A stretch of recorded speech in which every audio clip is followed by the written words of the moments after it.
Hi dear friends, click on the like button and the subscribe button, hit the bell icon and don't forget to follow me on Instagram. Hi guys and welcome to another vlog. I am driving this car, the 1985 Chevrolet Corvette and it has these pop-out headlights which look absolutely smashing. And you know what? There is absolutely no grill up front. Can you see a grill? No, there is no grill over here because how do they do the cooling? Well, from below. So this was a standout feature on this car, and this car has a lot of standout features. Nice Chevrolet logo over there with the checkered flag. And let me open the engine bay right away for you and show it to you how it's done. Oh my goodness, there's a lot of effort. You push it here. And this is the engine of the Corvette. It's a V8, you can see that. And you can see the tires also, the width and the suspension and almost everything. This looks so lovely. What a lovely sight. I am so impressed, and you can see the lights are pointing here because of the pop-out lights. In order to close the hood, I have to do it manually and push it from here, push it from there, and that's done. Yeah, I actually smashed it down, so it's closed from both the sides. Now the wheels on this car, well, I actually cannot see the tire size. Where is it? It's a 275/40/17. The alloy wheels could have been better. It's very low slung. It says tuned port ignition, and the car actually looks mind-boggling, like really mind-boggling. Typical Corvette lights, very trademark of Corvette to have these lights. I remember Need for Speed I used to play, had these similar lights, and these are twin exhaust over here. This is the spare wheel over there, and just look at the car from the side. Doesn't it look mind-boggling? So it's a convertible, and you have to manually remove the roof of this vehicle, which is kind of a normal thing to do in a car in the 80s. So let's quickly get inside, and first things first, let me show you the co-driver's side. Getting in this car is extremely different and difficult as well. As you can see, these are the controls for the door lock. There's a light over here.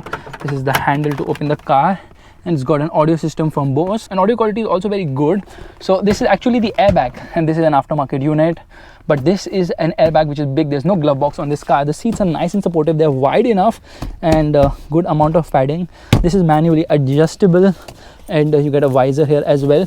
Now when I drive this car, I cannot put the roof up because my head is going to touch. So ergonomically this was a complete failure, and believe you me, I'll show it to you how bad it is ergonomically.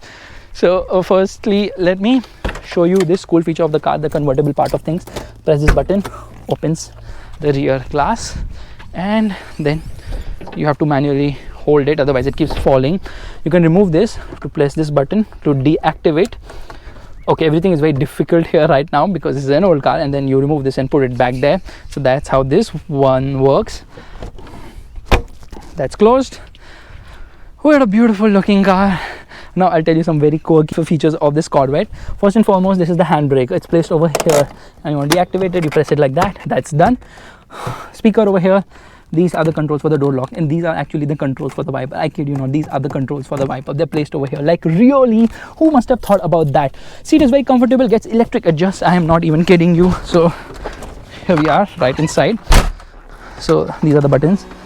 Electric adjust, forward and backward, and these are the power window controls. One second, let me turn on the car, and I'll tell you what, turning on this car is not easy at all. So here you go. Yeah, this is how you turn on the car. This is how it's placed, and you have to rev the nuts out to turn it on. And I don't know what this button is, which says hazard. Probably I should not be touching it. This gets cruise control. These are the controls for the light, for the low beam and high beam. By the way, these are the pop out lights. There they pop out, and there they pop close. These are the air conditioning vents, and there are plenty of air conditioning vents on this car. The steering feels nice to hold, but you can see my head is popping out of the roof. That's the kind of safety. I think this is aftermarket. Auto dimming inside rear view mirror. There is no sun visor over here. Now power window switch is over here. Yeah, and the power window is extremely slow. The mirror on this car is absolutely small, but there's a convex one placed here for better visibility as well. And this cluster gets a lot of information. So over here is the speed. There's a digital speedometer here as well. There's a tachometer on the right, and it gets a digital tachometer as well. You get a lot of information over here: oil temperature, coolant temperature, miles done. It says unleaded fuel only. What is the average of the vehicle? And obviously you can browse through this menu by using these buttons. So yeah, can change metrics and stuff like that.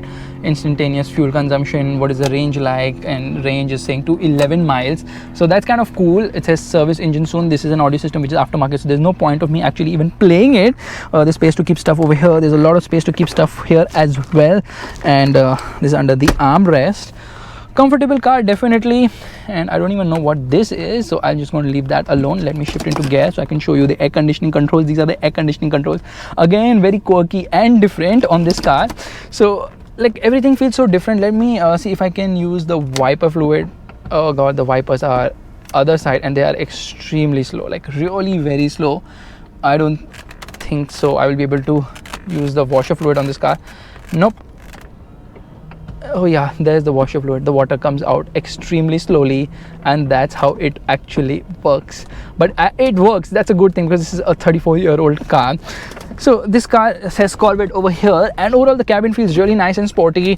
For 1985, this definitely got a lot of interesting features. Another one which I want to tell you is by getting out from the car. So let me unlock it, and here we are. Now, getting in and out is the most difficult thing on earth, trust me on that.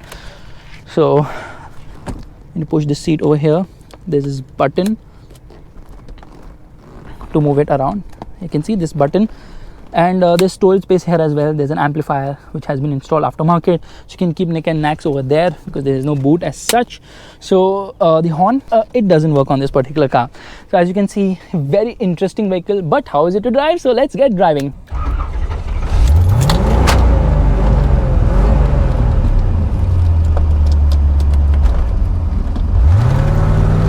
And we are driving a 1985 Chevrolet Corvette.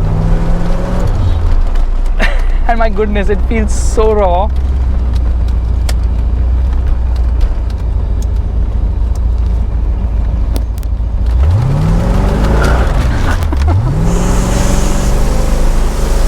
There's just so much torque on this car. It feels so lively.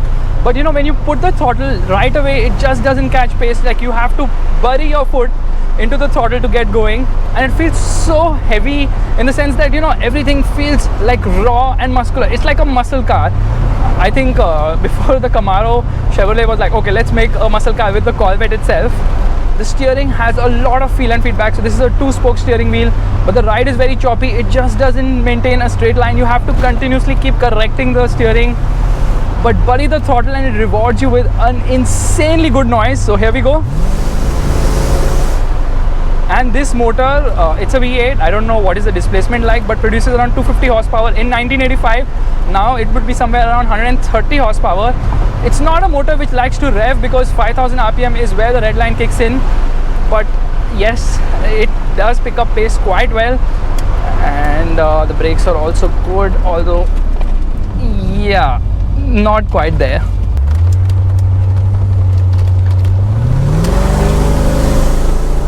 This motor sounds so good. And the car does handle quite well. Obviously, there is no traction control over here, so you really have to correct when the rear steps out, and it does step out quite a lot on this car because obviously the tires are not very grippy right now. And even on part throttle, the rumble from the exhaust is just very nice.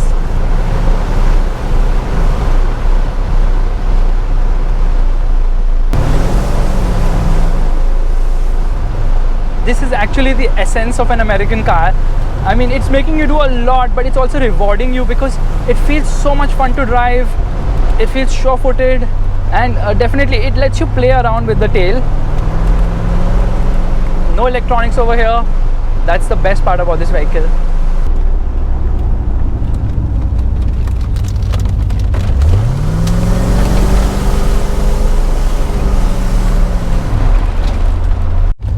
Alright, let's do a left foot on the brake, right foot on the accelerator launch. It won't do that because the rear wheels will just keep spinning because there's so much torque on offer.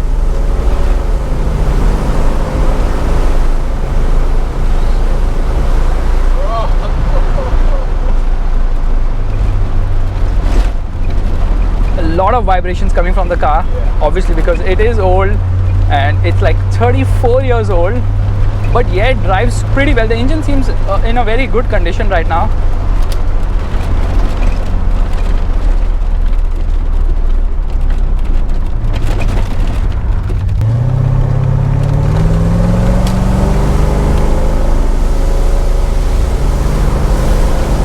The sound is what makes it so much fun to drive, and the torque. because every time you like bury the throttle more than like 60% and it immediately picks up pace, and you have a good soundtrack to accompany. And I'm doing like way more than the speed I should be doing, because this car just keeps pulling quite well effortlessly. That is because of the torque from the V8 motor.